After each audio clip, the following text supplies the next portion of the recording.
Gracias a Dios por el privilegio que tenemos de estar en este santuario, hermanos, en la casa de Dios, en esta mañana. Amén. Me da mucho gusto verles con salud, con todo bien. Dios bendiga, los bendigo como iglesia, bendigo a todos nuestros hermanos visitantes también.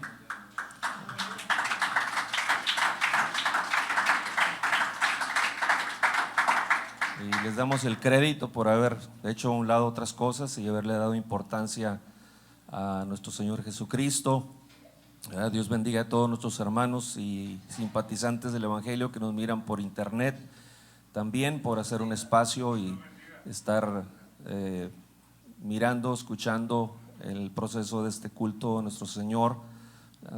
Deseamos que de alguna manera el Señor también les bendiga a través de las alabanzas, a través de la palabra de Dios. Y quiero compartir, hermanos, un tema con ustedes. El miércoles estaba escuchando a nuestro hermano Ferdi y le digo a mi esposa, ¿de dónde dices que está predicando? Y ella me dijo de dónde, y era de una sección donde el Señor ya había puesto en mi corazón hablar. Quiero hablar de ese mismo hombre, y ciertamente el corazón del hombre debe de volver a Dios, y honro la enseñanza de nuestro hermano, y no estoy aquí para demostrar que sé más o alguna otra forma de pensar de alguien, pero no puedo cambiar lo que el Señor pone en mi corazón. Y así como el Señor trató en el corazón de él para dar ciertos enfoques, también trató en mi corazón, obviamente sin saber lo que él iba a enseñar. Estábamos ahí en Charleston por la estancia de mi padre en el hospital, que gracias a Dios ayer salió. Gloria a Dios. Por alrededor de 2 años me decían que solamente tenía una vena por donde fluía sangre para abastecerle sangre al corazón, y pues ahora, después de todos los estudios, pero de las oraciones, hermanos, gracias por todas las oraciones, las intercesiones, pues ahora los doctores me están diciendo que tiene 3 venas por donde fluye sangre a su corazón. Entonces eso es un milagro de parte de Dios. Y fueron días muy pesados para él. Hoy creo que no está, pero gracias, hermanos, por interceder por él, y no tengo al Señor con qué pagarle lo bueno que él es. Gloria a Dios. Hermanos, tengo en este primer día de la semana, 15 de noviembre del 2015, tengo como título: Cristo da la respuesta. Tradicionalmente siempre se usa el título de Cristo es la respuesta, y es una gran verdad, pero en esta ocasión quise hacer una variante para titularle Cristo da la respuesta. Y me quiero basar en Marcos capítulo 10, versos 29 y 30, donde dice: respondió Jesús y dijo: de cierto os digo que no hay ninguno que haya dejado casa o hermanos o hermanas o padre o madre o mujer o hijos o tierras por causa de mí y del Evangelio, que no reciba 100 veces más ahora en este tiempo. Los ahoras del Señor no son como los nuestros, ni los tiempos de Dios son de acuerdo a como lo entiende nuestra mente. Que no reciba 100 veces más ahora en este tiempo casas hermanos, hermanas, madres, hijos y tierras con persecuciones, y en el siglo venidero la vida eterna. Tengo una pregunta, hermanos. El Señor primero nos quiere quitar para luego darnos. El Señor, la siguiente pregunta, ¿el Señor quiere que dejemos todo? Suena lógico que nos quiera dejar en la miseria. El trasfondo, en este caso, es uno que llegó corriendo y se hinca ante él. Toda esta historia está ahí en Marcos desde el verso 17 hasta el verso 26, ¿verdad? Pero el trasfondo de estas palabras que estoy usando como el verso base, la porción base, hermanos, es de uno que llega corriendo y se hinca ante él. Y esto nos enseña que este hombre sentía mucha necesidad. Había una gran necesidad en su espíritu, en su alma. También el hecho de que se hinque ante Jesús es muy significativo. Allá en Mateo 19:22 dice que era joven y que tenía muchas posesiones. En Lucas 18:18 dice que era un hombre principal, hombre de la aristocracia. En Lucas 18:23 dice que era muy rico. Así que retornando a esa porción de Marcos 10:17, dice la palabra del Señor: al salir él para seguir su camino, vino uno corriendo e hincando la rodilla delante de él, le preguntó: Maestro bueno, ¿qué haré para heredar la vida eterna? Jesús le dijo: ¿por qué me llamas bueno? Ninguno hay bueno, sino solo uno, Dios. Este no era momento de revelación de unicidad. No hubo más explicación. Pero este hombre joven, principal y rico, la razón por la cual se hinca ante él es porque lo estaba reconociendo como Dios al llamarle maestro bueno. Allá en el Salmo 14, versos 2 y 3, dice que Dios miró desde los cielos, el que habita la eternidad. Dios miró desde los cielos sobre los hijos de los hombres, para ver si había algún entendido que buscara a Dios. Dice: todos se desviaron, a una se han corrompido. Y luego está el punto que estamos tratando: no hay quien haga lo bueno. Mirando los hombres, no hay quien haga lo bueno. ¿En qué aspecto? Segundo tras segundo, porque todos hacemos cosas buenas, pero no somos buenos segundo tras segundo. Amén. Necesito añadir eso para que se entienda el sentido. No hay ni siquiera uno. Pero ya cuando leemos el Salmo 25, verso 8, dice: bueno y recto es Dios. Dios, segundo tras segundo, es bueno. Segundo tras segundo, es recto. Por tanto, Él enseñará a los pecadores el camino. Así que el Señor accede al diálogo y le dice parte de lo que ya sabía, porque los mandamientos que le cita no son los únicos que existían y existen. Le dice el Señor: los mandamientos sabes: no adulteres, no mates, no hurtes, no digas falso testimonio, no defraudes, honra a tu padre y a tu madre.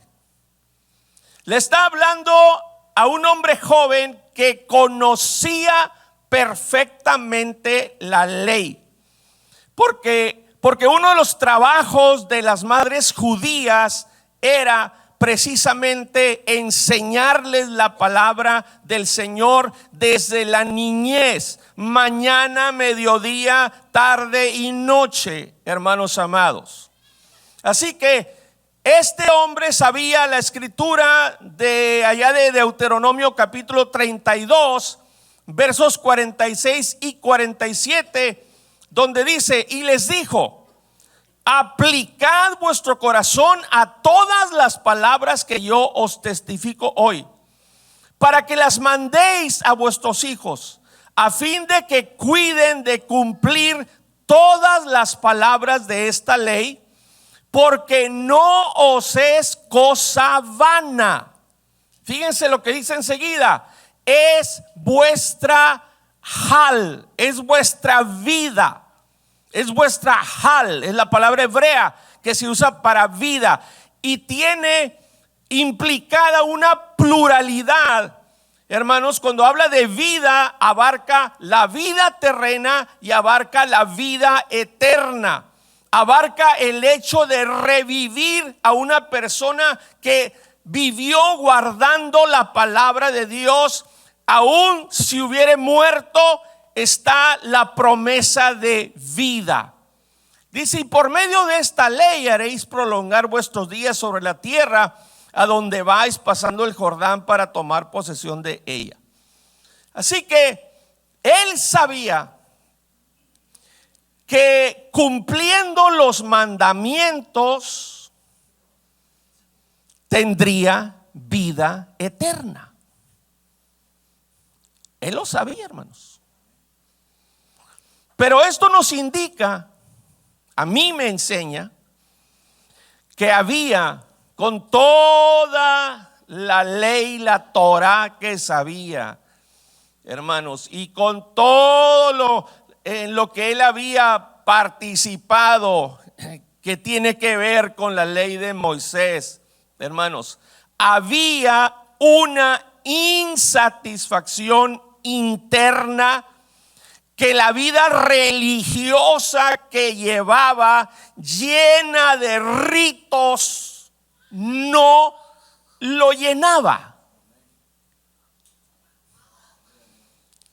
En Marcos 10:20 dice: él entonces, hablando de Jesús, respondiendo le dijo, hablando este mismo hombre, dice: él entonces respondiendo le dijo: maestro. Ahora el diálogo es de este joven hacia el Señor. Todo esto lo he guardado desde mi juventud. ¿Se fijan ustedes que Cristo no lo desmintió? Él no le dijo: estás mintiendo. Era cierto, hermanos. Habló la verdad. Todos los mandamientos él los había guardado desde su juventud. El verso 21 dice: entonces Jesús, mirándole, o sea, escudriñándole el corazón, a pesar de lo que miró, porque si alguien puede mirar lo que hay dentro de nosotros es el Señor. mirándole, escudriñándole el corazón. A pesar de lo que miró, el Señor le amó. Y le dijo: Cristo da la respuesta. Y le dijo: una cosa te falta. Hermanos, esta es la suprema opinión inequívoca. Cuando el Señor nos habla, nos redarguye, sentimos en nuestro espíritu, en nuestra conciencia, hermanos, que nos está redarguyendo, hablando sobre algo que nos falta, hermanos. Si alguien nos puede decir verdaderamente lo que nos falta, es el Señor, es Cristo. Y era como decirle, cuando le dice una cosa te hace falta, era como decirle, voy a parafrasear, metiéndome en el corazón del Señor, te voy a enseñar otra forma más dimensionada en la que tendrás maravillosas experiencias, una relación muy especial conmigo, con nuevos ministerios que viviendo bajo la ley de Moisés jamás podrías tener. Y le dice: anda, vende todo lo que tienes y dalo a los pobres, y tendrás tesoro en el cielo. Esa es una de las formas que claramente podemos entender cómo se hacen tesoros en el cielo. Le dice: y ven, sígueme tomando tu cruz. O sea, sígueme autorrenunciando. Tiene que salir de ti. No te puedo forzar. Sígueme autorrenunciando a lo que a ti te hace daño, a lo que a ti particularmente te estorba para servirme.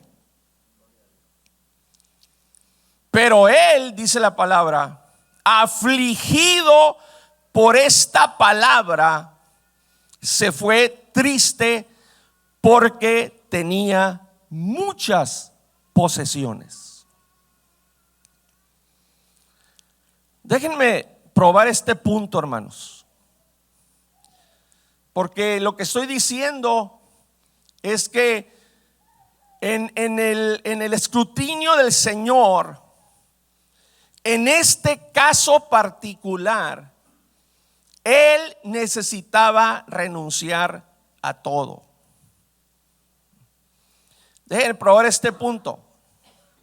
Dice en Lucas capítulo 3, versos 10 al 14. El joven le preguntó, ¿no? El joven rico.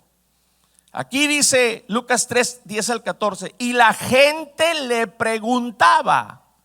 Estaba siendo llamado al arrepentimiento y demás.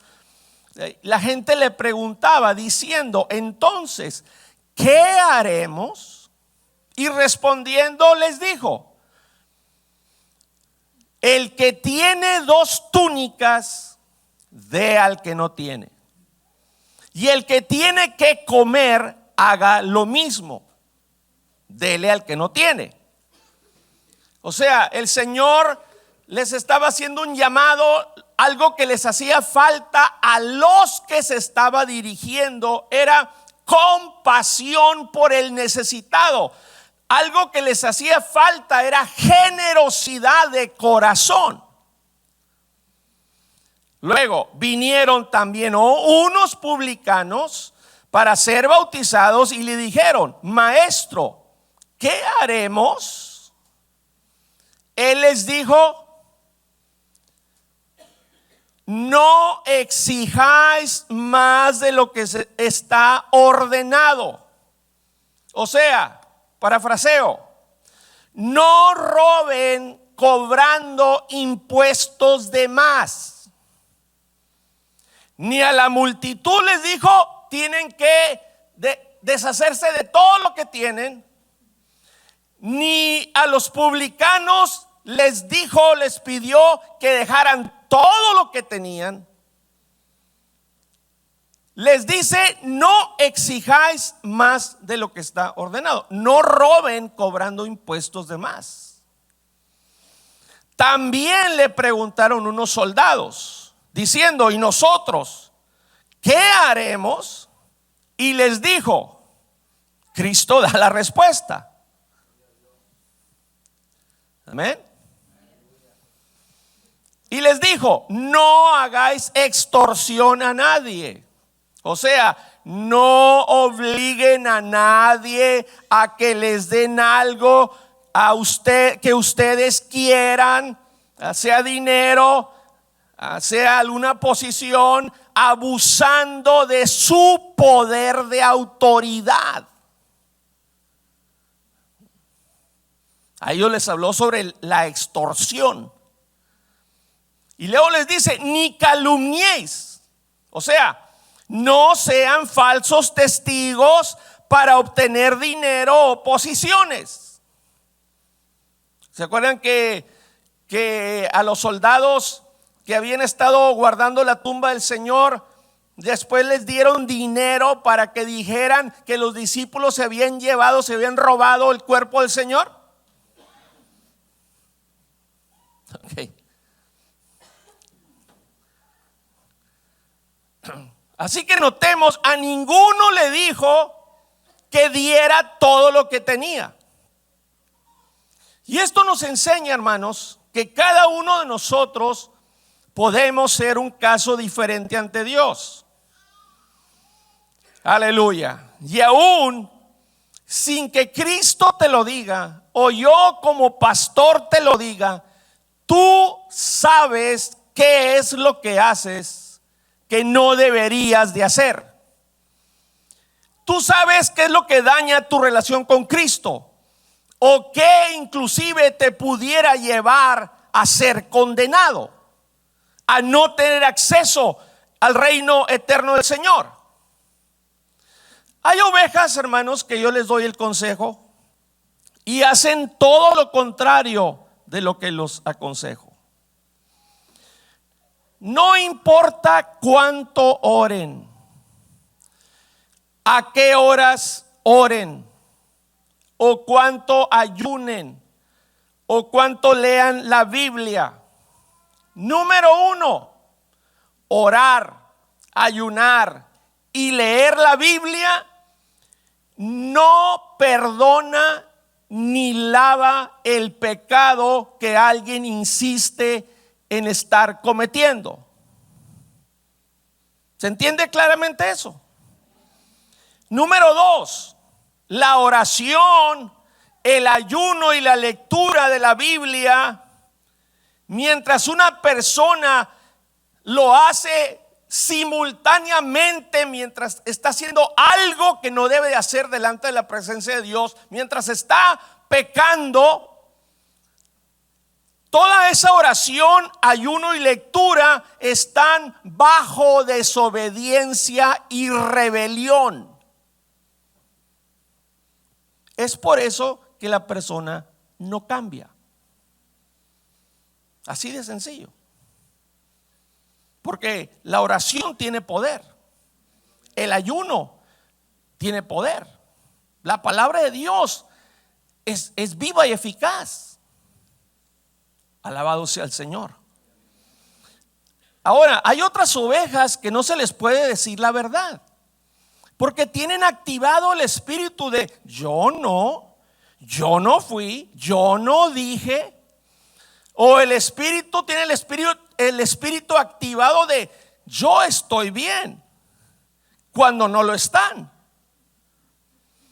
O tienen el espíritu activado de el pastor debe de tener algo personal contra mí. hermanos, violan la palabra de Dios, violan autoridad espiritual.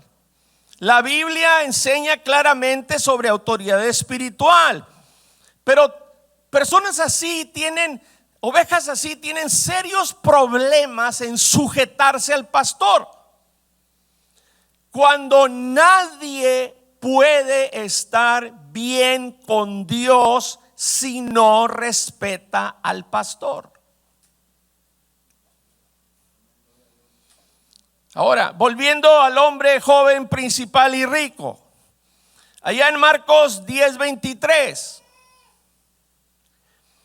dice: entonces Jesús, mirando alrededor, dijo a sus discípulos: cuán difícilmente, no dice imposiblemente, dice cuán difícilmente entrarán en el reino de Dios. Primero dice los que tienen riquezas. En este caso, los que tienen crema. Crema se refiere a riquezas o dinero. ¿En qué aspecto lo está diciendo el Señor? Que cuán difícilmente entrarán en el reino de Dios los que tienen riquezas o dinero. ¿En qué aspecto? Verso 24.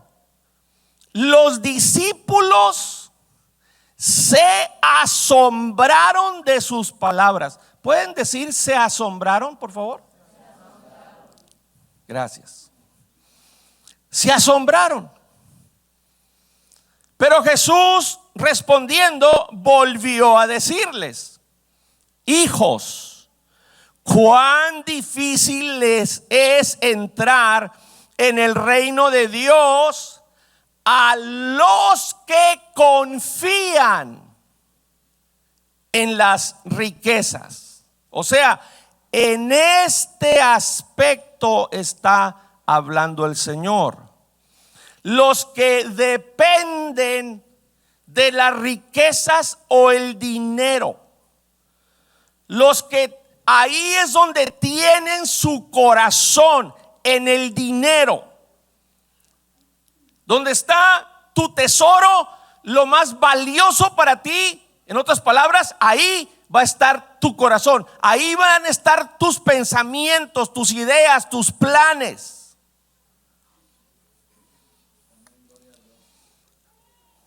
Aleluya. Versos 25 y 26 les dice: más fácil es pasar un camello por el ojo de una aguja. Ya explicó qué significa esa expresión nuestro hermano Ferdi, que entrar un rico en el reino de Dios. O sea, un rico que confía en las riquezas, que tiene su corazón en el dinero. Y dice aquí la escritura: ellos se asombraron aún más, diciendo entre sí: ¿quién pues podrá ser salvo? ¿Pueden decir por favor, se asombraron aún más? Gracias, hermanos. Se asombraron aún más. Quiero que notemos que confiar en las riquezas, que tener el corazón en el dinero como lo más importante, como lo número uno, es asunto de entrar o no entrar en la eternidad, en el reino de Dios. Hay quienes se han salido de esta iglesia porque no están de acuerdo en dar. ¿Tienen una vida mejor? Materialmente, posiblemente sí. Otros a veces están peor, pero espiritualmente, hermanos, es mejor un día en tus atrios, allá en el patio, que 2 años, 9 meses y 10 días en las moradas de maldad. Fíjese la comparación que hace el Señor. Amén. Alguien puede pensar, pastor de esta congregación, nosotros no somos ricos. Este mensaje no es para nosotros. Usted, yo creo que está desubicado. Hermanos, si $1 o si un diezmo de 30, 50, 80 o $100 por semana es más importante que Cristo, aplica lo mismo que lo del rico. El punto es de qué dependemos, qué anteponemos a Cristo, qué ponemos primero que el Señor, en dónde está nuestro corazón, qué es lo más valioso para nosotros. Y peor aún, hermanos, si de lo poco que tenemos, pastor, no soy rico, ok, pero si de lo poco que tenemos nos duele darlo para las necesidades del reino de Dios, hermanos, estamos peor que este hombre rico.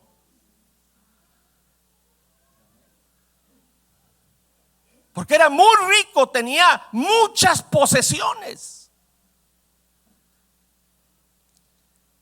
Y en el nivel en que estamos, que es un contraste, nos duele dar para la necesidad del reino de Dios, estamos peor que este rico. Yo creo que el Señor le da más crédito a este hombre joven que a cualquiera de nosotros. El Señor sencillamente piensa, caray, tú tienes tantos docenas de propiedades y tantos cientos de talentos en oro o lo que haya sido, ¿verdad? Pues te puedo más o menos entender, ¿verdad?, que tengas problema con eso. Pero nosotros, hermanos,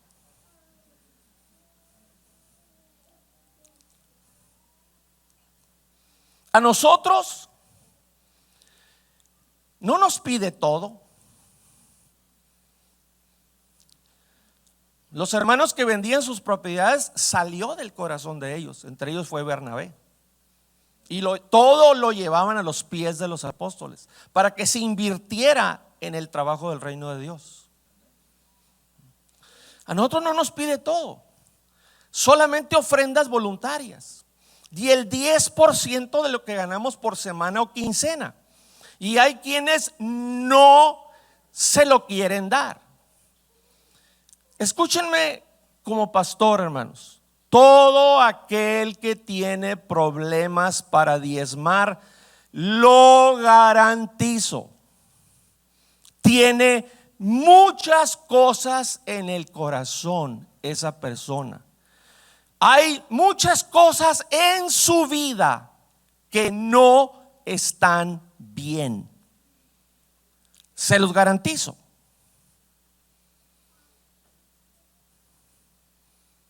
Si usted se acerca a alguien que no diezma y lo escucha hablar, los puntos que toca, los temas que habla, se lo garantizo, tiene muchas cosas en el corazón y en su vida que no están bien. Ahora, ovejas así se vuelven legalistas, que el diezmo no se enseña en el Nuevo Testamento. En Primera de Corintios capítulo 9, versos 7 al 8, ¿en dónde está Primera de Corintios capítulo 9? ¿En qué parte del Antiguo Testamento? Hermanos, ¿en dónde? ¿En qué parte del Antiguo Testamento? Entre Génesis y Malaquías, ¿en dónde lo ubicamos? No está, ¿verdad? ¿O en su Biblia está? No, ni estará. Primera de Corintios 9. Estoy citando Nuevo Testamento.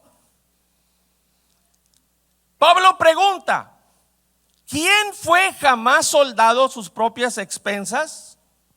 Estamos hablando, él está tocando por medio del Señor un asunto de sostén. ¿Quién fue jamás soldado a sus propias expensas? ¿Quién planta viña y no come de su fruto? Ojo. ¿O quién, dice ahí, apacienta, que es exactamente lo mismo que decir, o quién pastorea el rebaño y no toma de la leche del rebaño? Digo esto solo como hombre. O sea, que no soy apóstol. No soy nomás un hombre. Así nos ves, así hay ovejas que nos miran. Es un hombre nada más. Digo esto solo como hombre, o además de ser hombre, biológicamente hablando, era hombre de Dios, hombre llamado por Dios, hombre con autoridad delegada de parte de Dios. Era como decir que no soy apóstol, que no hago trabajo como pastor. Y luego estoy parafraseando. Y luego lo que sí dice en el verso: ¿no dice esto también la ley? Así dice en su Biblia, ley.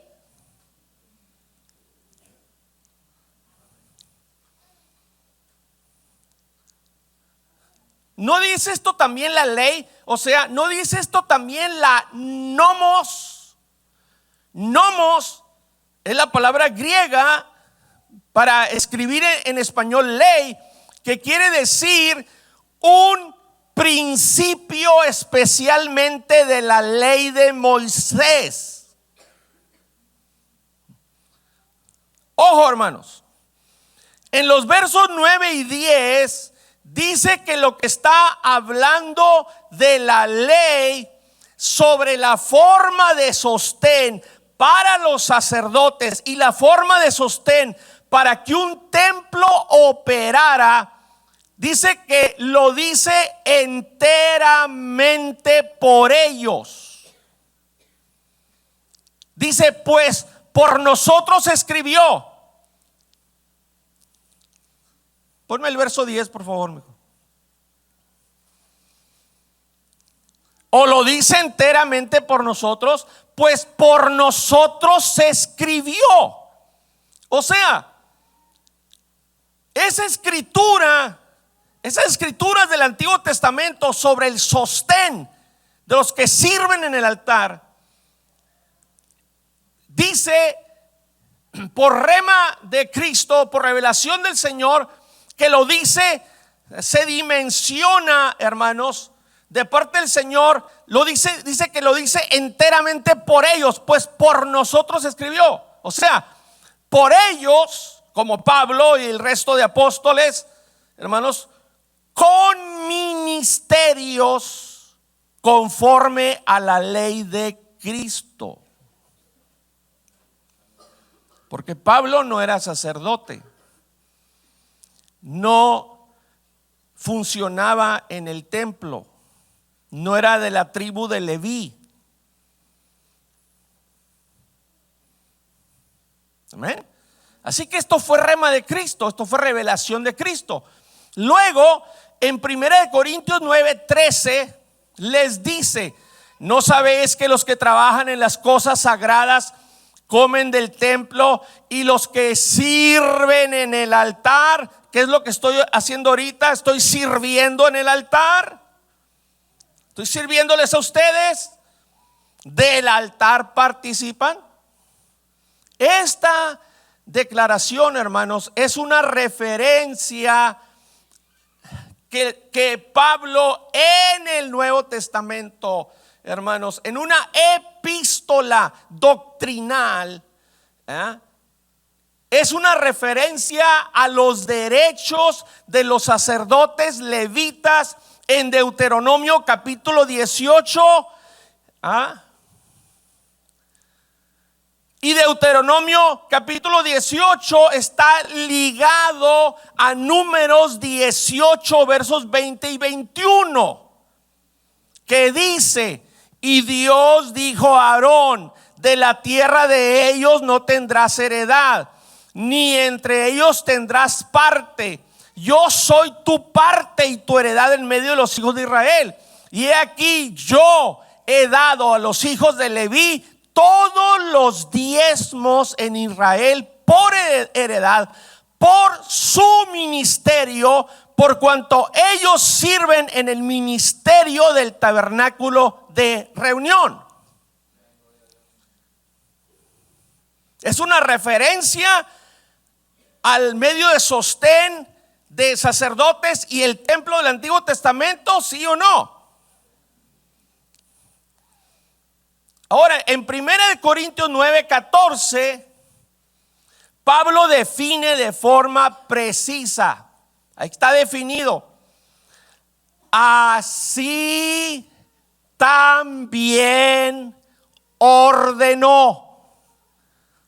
¿Quién? El Señor. A los que anuncian la ley de Moisés. Pregunto. Así también ordenó el Señor a los que anuncian la ley de Moisés. No, a los que anuncian el evangelio. Lo que estoy anunciando en este momento es parte del evangelio. Pablo reiteradas veces dice en las epístolas, hermanos, habla de mi evangelio, lo que él enseñaba, que es totalmente diferente al evangelio que se enseñaba de Mateo a Juan. Las epístolas que tienen la doctrina para la iglesia es parte del evangelio. Dice: así también ordenó el Señor a los que anuncian el evangelio que vivan del evangelio. ¿Dice todo esto en el Nuevo Testamento o no dice? ¿Cuántas veces necesita decir el Señor algo? 10, 20, 50 veces para que le creamos o para que le obedezcamos. Una sola vez. ¿A las cuántas veces quiere usted que sus hijos lo obedezcan? A la primera.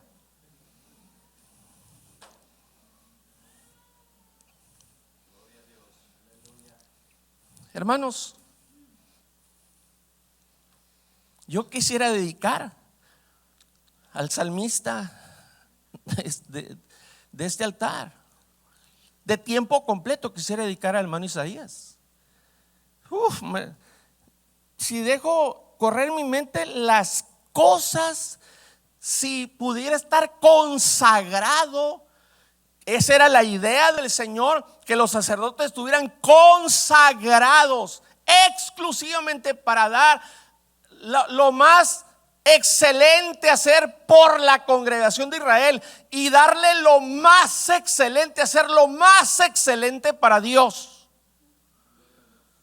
Por eso no podían tener trabajos fuera, posesiones, negocios. Les asignó los diezmos. Quisiera poder dedicar al hermano Isaías. Habría una escuela de música, tendría tiempo para componer, hermanos, himnos para el Señor, porque siento que tiene la unción para ello. Quisiera dedicar al hermano Wilmer como evangelista, tiempo completo, al hermano Ferdi, tiempo completo, al hermano Daniel Andrés, tiempo completo. ¿Ustedes creen que el Señor quiere que anden allá con una brocha o con una esprayadora la mayor parte del tiempo? ¿Qué sería de nuestros ministerios, de esta iglesia, hermanos, otros hermanos más dedicados a ganar almas, si pudieran ser dedicados de tiempo completo?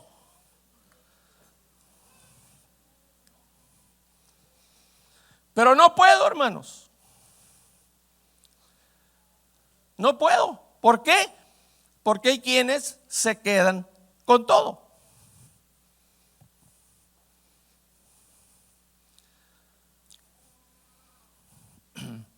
El dinero que sacas de tu cartera es justo delante de Dios. Es justo. Fíjense cómo dice Eclesiastés 5:19. Asimismo, a todo hombre a quien Dios da riquezas y bienes, y le da también facultad para que coma de ellas, y tome su parte.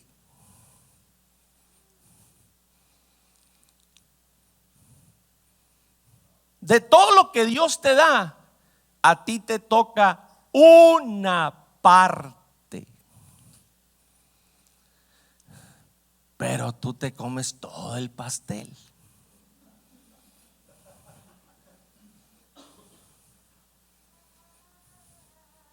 ¿Se imaginan, hermanos, si cada uno de ustedes pensara igual? Hace tiempo que abrí una cadena y un candado ahí en esa puerta de entrada.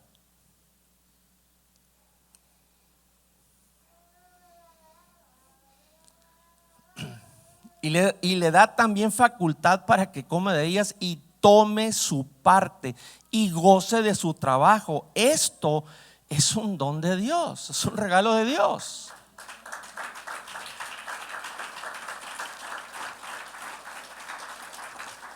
Te da el hálito de vida, te da las fuerzas, te da la salud, te abre tus ojos cada mañana. Todo lo que tienes es porque Él te lo permite que lo tengas y te quedas con todo.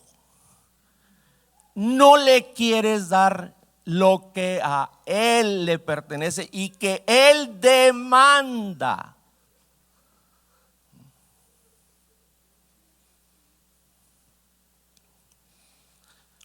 A nosotros no nos pide que lo demos todo como al rico, hermanos.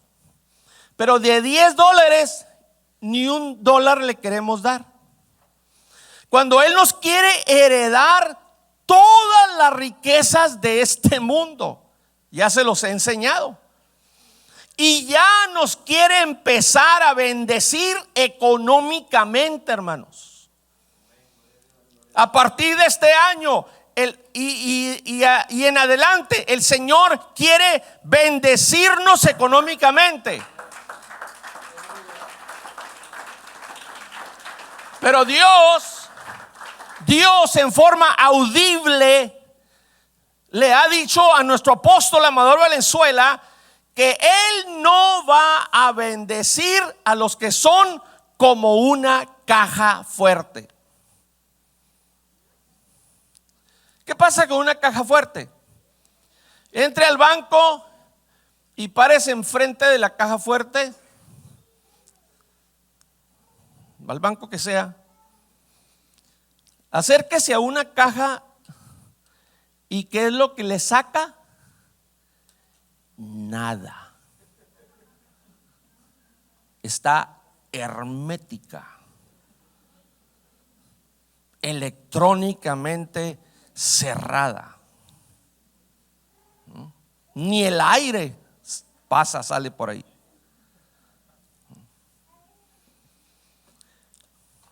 Dios quiere bendecir a todo aquel que quiera ser bendición dando para su reino.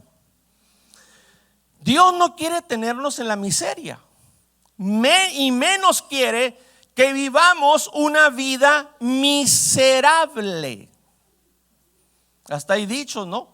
Hay quienes no se comen el plátano para no tirar la cáscara.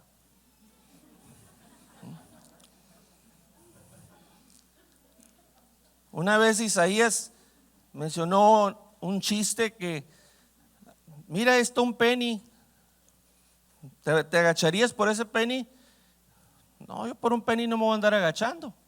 Pero saca 99 centavos de su bolsa y los avienta ahí, pero por $1 sí.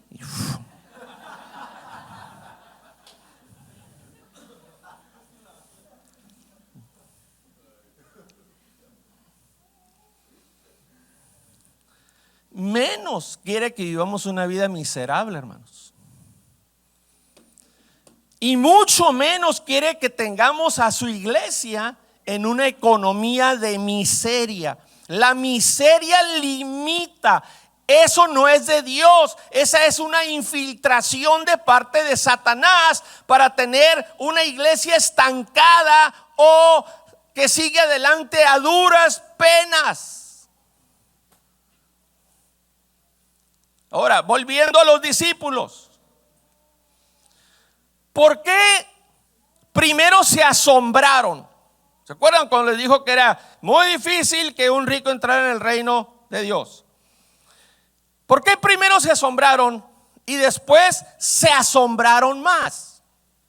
Y noten que dijeron incluyéndose, ¿quién pues podrá ser salvo?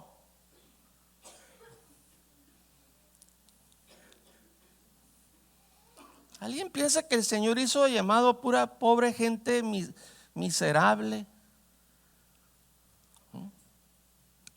¿Acaso Cristo escogía gente que vivía en la miseria para que le siguieran y le sirvieran?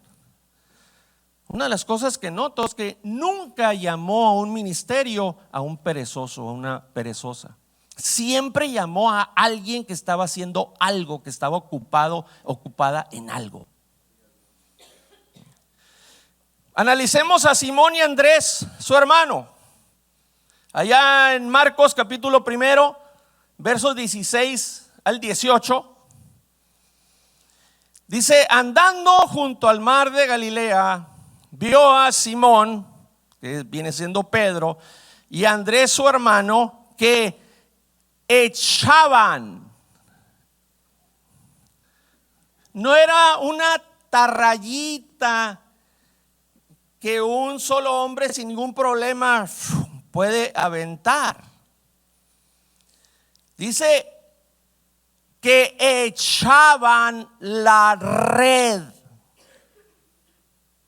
no la tarraya.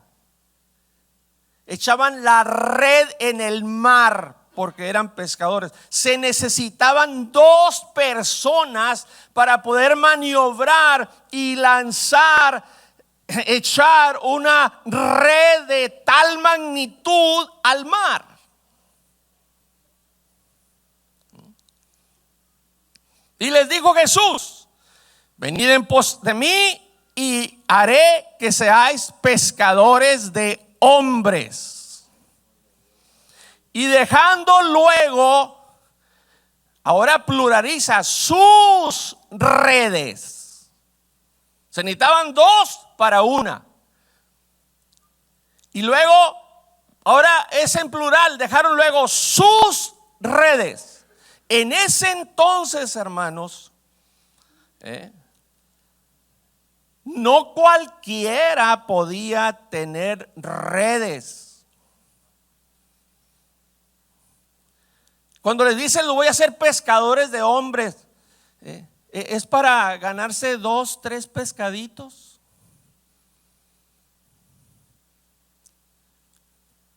¿Cuántos agarró con la red en el primer tarrayazo? Como 3,000.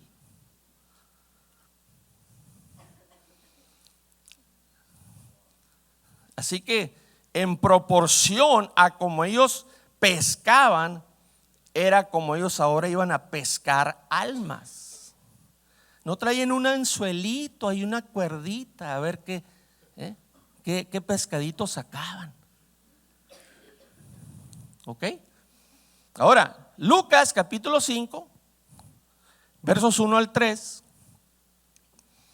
Aconteció que estando Jesús junto al lago de Genezaret, el gentío se agolpaba sobre él para oír la palabra de Dios. Y vio 2 barcas que estaban cerca de la orilla del lago, y los pescadores, habiendo descendido de ellas, lavaban sus redes. Y entrando en una de aquellas barcas, la cual era de Simón. Oh, Pedro tenía barcos pesqueros, tenía pescadores, tenía empleados. ¿Ah? Le rogó que la apartase de tierra un poco y sentándose enseñaba desde la barca a la multitud. Ahora analicemos a Jacobo y a Juan. Allá en Marcos capítulo 1, versos 19 y 20. Dice: pasando de ahí un poco más adelante, vio a Jacobo, hijo de Zebedeo, y a Juan su hermano, también ellos en la barca que remendaban las redes, plural. Y luego los llamó. Y dejando a su padre Zebedeo en la barca, los negocios, ellos tenían una industria pesquera. Los negocios, en el caso de ellos, se los dejaron a su papá.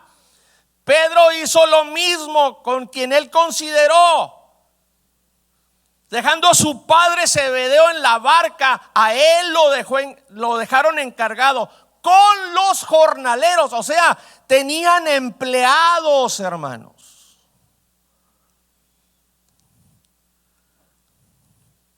Nada de que, no, pues como eran unos pobres miserables y no tenían ni qué comer, pues en cuanto el Señor los llamó, los siguieron.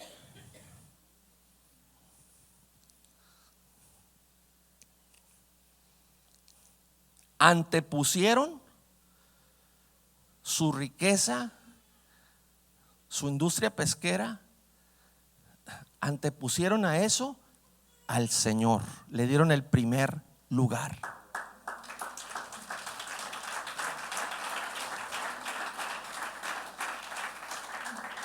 Ahora analicemos a Leví, Marcos 2, versos 13 y 14. Después volvió a salir al mar y toda la gente venía a él y les enseñaba. Y al pasar vio a Leví, hijo de Alfeo, sentado al banco de los tributos públicos, y le dijo: sígueme. Y levantándose le siguió. Estamos hablando de un recaudador de impuestos para el imperio romano. Mateo era un hombre rico también. Colosenses 4:14, os saluda Lucas, el médico amado. Lucas era un hombre rico. Por eso se asombraron y luego se asombraron más. Nada de que, no, pues nosotros no tenemos nada. Para nosotros no es esa palabra. Hay pobres de los ricos. Ahora, ¿qué Cristo no traía un tesorero con él? El Señor manejaba dinero, pero no tenía su confianza puesta en el dinero. Manejaban mucho dinero. Había gente que daba de su dinero, de sus posesiones, invertía para el reino de Dios. Pero él no confiaba en las riquezas.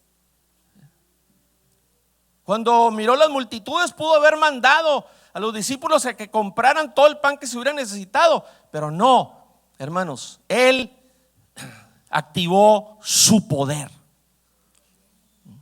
y multiplicó los panes y los peces. Ahora, ¿cuál es la advertencia sobre el dinero? ¿Cuál es la advertencia? Primera de Timoteo capítulo 6, verso 10. Porque raíz, queremos saber cuál es el origen, de dónde surge el comportamiento de hombres y mujeres y jóvenes. Raíz de todos los males es el amor al dinero. Cuando se ama más el dinero que al Señor. Cuando sustituyes lo que al Señor le pertenece, sea en alabanza, en venir a presentarte delante de Él para darle la honra, la gloria, la alabanza, lo sustituyes por unos cuantos dólares más. Eso es amor al dinero, el cual codiciando algunos, ¿qué es lo que pasa? Y ha sucedido, hermanos, se extraviaron de la fe. Hay quienes Dios los ha bendecido, hermanos, mucho, y ya no están aquí. Se fueron. Ahora están muy ocupados, tienen mucho negocio, mucha gente con quien quedar bien, builders y usted nómbrelo. Hay que quedar muy bien con ellos, las horas que necesiten, lo que se les antoje, y eso lo han antepuesto al Señor, que les dio todo lo que tienen, y ya no están aquí.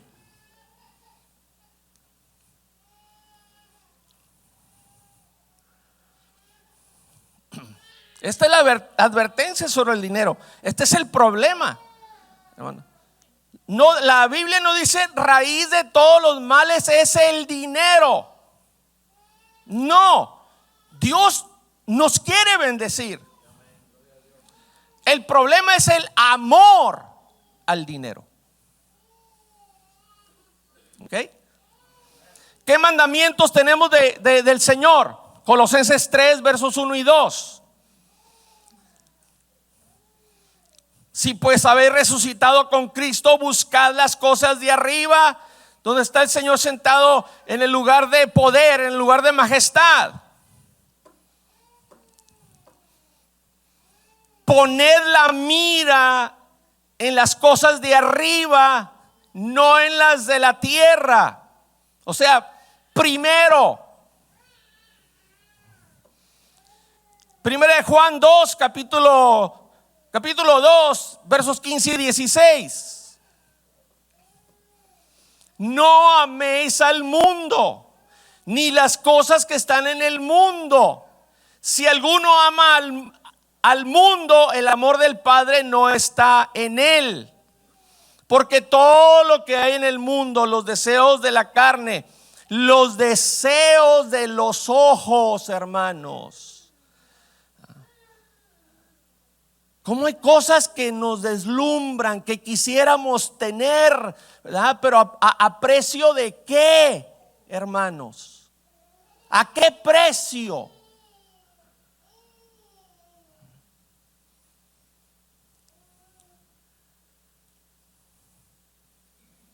La vanagloria de la vida, las cosas que desean los ojos, que hay quienes pasan por encima de principios, de escrúpulos para tenerlas, de fallarle a Dios, hermanos, cuando eso se va a acabar.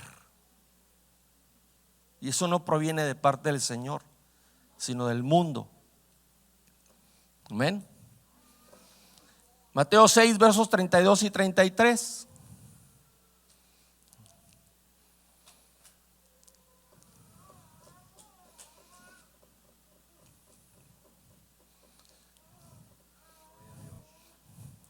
O Mateo 6, 19 y 21, mijo. No os hagáis tesoros en la tierra, donde la polilla y el orín corrompen, donde ladrones minan y hurtan, sino haceos tesoros en el cielo, donde ladrones no minan ni hurtan. Verso 21. Porque donde está vuestro tesoro, esté vuestro tesoro, ahí estará también vuestro corazón. Mateo 6, versos 32 y 33. Buscad primeramente el reino de Dios y su justicia, y lo demás vendrá por añadidura. Todos los gentiles buscan estas cosas. Todos los que no me conocen, todos los que no me han experimentado, todos los que no pueden entender lo que yo represento, buscan estas cosas. Yo sé que ustedes tienen necesidad de estas cosas, pero busquen primero el reino de Dios. ¿Qué hay en el reino de Dios? ¿Qué está ahí? El rey. Dios no tiene problemas con que hasta tengan negocios, hermanos. Primera de Tesalonicenses, capítulo 4, versos 11 y 12. Dice: y que procuréis tener tranquilidad y ocuparos en vuestros negocios y trabajar con vuestras manos de la manera que os hemos mandado, a fin de que os conduzcáis. Los negocios así se manejan, con honradez, a fin de que os conduzcáis honradamente para con los de afuera y no tengáis necesidad de nada. No tiene problema el Señor con que tengas inclusive hasta negocio o negocios, pero los negocios deben de estar bajo esta convicción de Marcos 12:30, que dice: y amarás al Señor tu Dios con todo tu corazón y con toda tu alma. Fácilmente le puede decir: mío es, Señor, mío es tu corazón, a mi alma te pertenece, y con toda tu mente, mis pensamientos son para ti, y con todas tus fuerzas. Este es el principal mandamiento. Pero resulta, hermanos, que cuando dice y con todas tus fuerzas, en hebreo, que es donde está el origen de esta escritura, quiere decir y con todos tus recursos. Ahí sí, no todos son capaces de decir: te amo con todos mis recursos.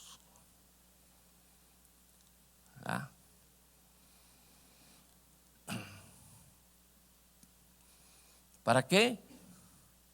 Si estamos dispuestos a darle de los recursos que Él nos dio, para que esos recursos se inviertan en las necesidades de su reino. Para terminar, quiero que ponga atención en esta escritura de Apocalipsis capítulo 5, versos 11 y 12. Y miré y oí la voz de muchos ángeles alrededor del trono, y de los seres vivientes, y de los ancianos, y su número era millones de millones, que decían a gran voz: el cordero que fue inmolado, o sea, que fue machacado, que quedó como pulpa por ti, es digno de tomar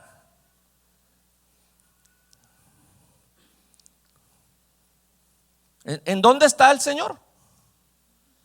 En el cielo y en el trono, ¿verdad? Dice que es digno de tomar el poder, las riquezas, la sabiduría, la fortaleza, la honra, la gloria y la alabanza.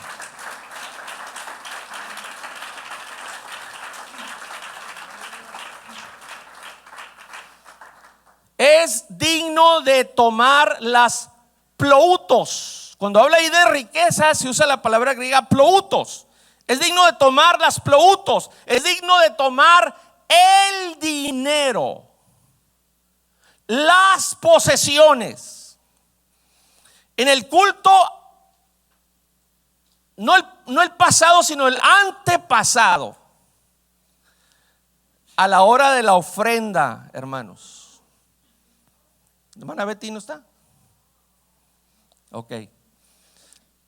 Era la hora de la ofrenda. Todos estábamos pasando aquí a donde estaba el ujier. Aquí, junto al hermano Isaías, el Señor le abrió los ojos espirituales y había una mesa de oro finísimo, hermosísima, y había dinero. en esa mesa. Ese dinero material físico que usted estaba dando, el Señor lo estaba dimensionando y lo estaba convirtiendo a un material que podía ser llevado al cielo.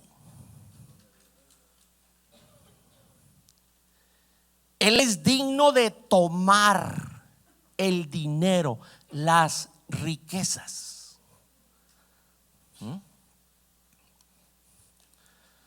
Ese momento, hermanos, es el momento en el que hay acreditación en el cielo. Allá en Filipenses 4:17 dijo el apóstol Pablo: no es que busque dádivas.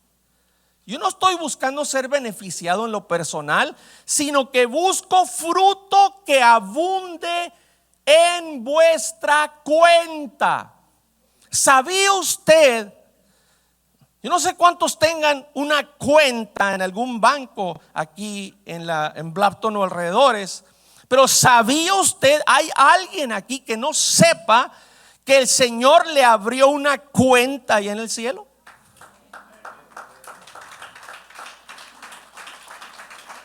Si alguien no sabía, hoy usted recibe revelación. Sino que busco fruto que abunde en vuestra cuenta.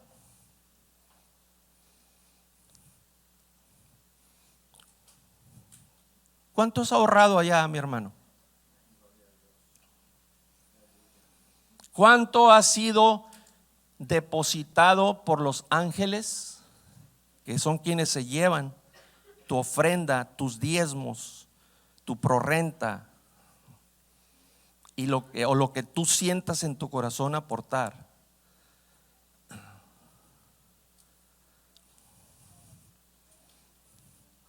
¿Cuánto tienes de ahorro? Nos preocupamos mucho por cuánto podemos tener en el banco aquí, ¿verdad? Pero ¿cuánto nos preocupamos por la cuenta que el Señor nos abrió en el cielo? Quiero que note que Cristo no solo es digno de la honra, la gloria y la alabanza, que hasta con eso batallamos para que Él la pueda tomar, porque batallamos para dársela. Los que dirigen los cantos tienen que estar estimulando y pidiendo y diciéndoles esto y mencionando estos textos y ejemplos. Y hermanos, Cristo no solo es digno de la honra, la gloria y de la alabanza, de tomarla, hasta con eso batallamos, sino es digno de tomar tu dinero. Eso también quiere tomar Él, quiere recibir.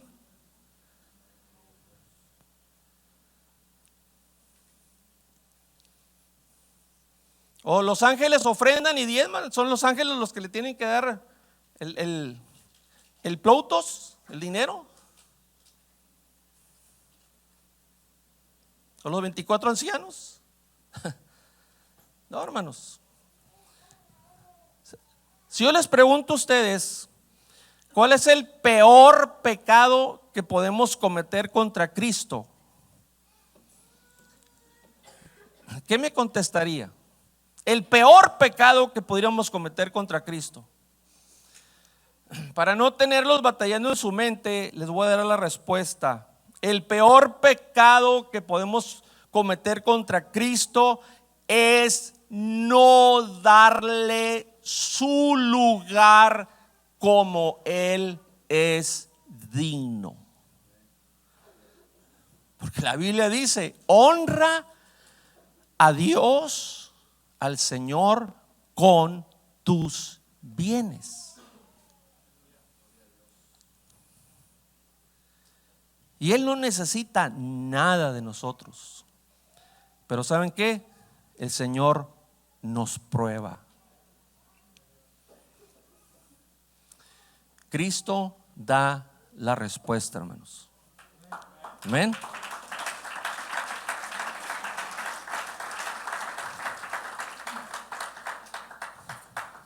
¿Qué te falta? Una cosa te falta, le dijo el Señor.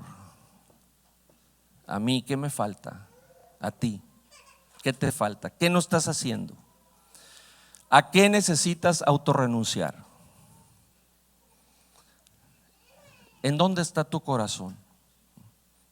Lo más valioso. Solamente les transmito el consejo de la palabra de Dios. No podemos forzar a nadie. ¿Ven? Tú puedes decir, a mí me va bien. Sí, pero lo triste del caso es que si te va bien, Dios no está contigo.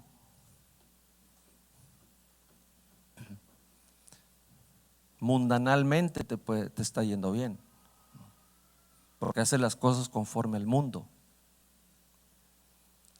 pero Dios no está contigo. Dios no está contento, no se agrada, se siente ofendido porque no lo honras, porque no lo haces digno. No solamente batallas hasta para alabarlo, para darle la honra, hasta para derramar una lágrima, para pasar al altar, para levantar una mano. Y el Señor todo eso lo está mirando. Y es donde entra mi celo, hermanos. ¿Ven? Porque nada es para mí, todo es para el Señor, para nuestro Padre.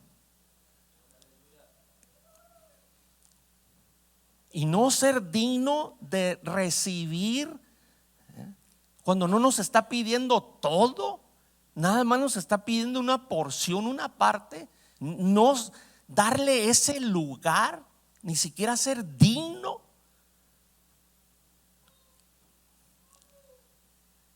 Y que representa que por haber hecho ese acto de amor y de agradecimiento y de fe y de obediencia, Él nos va a bendecir más.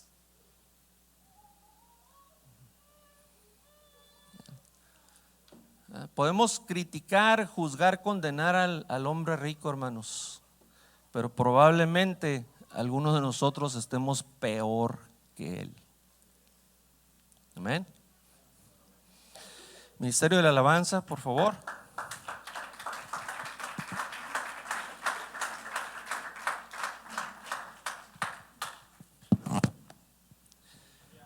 Aleluya.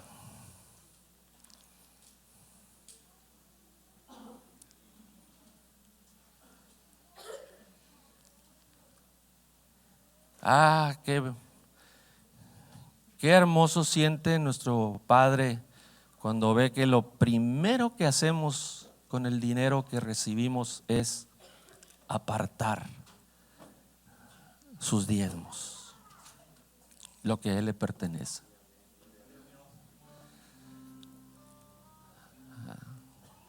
Ahora Él tomó muchos diezmos, fue digno de recibir mucha ofrenda, diezmos, alabanza, honra, gloria. A veces hay ovejas que ni gloria a Dios dicen en todo el culto. Yo no escucho su voz, conozco la voz de cada uno. Si me ponen uno por uno aquí a un lado de esa puerta, les puedo decir el nombre de cada oveja. El pastor conoce sus ovejas. Ni siquiera un gloria a Dios.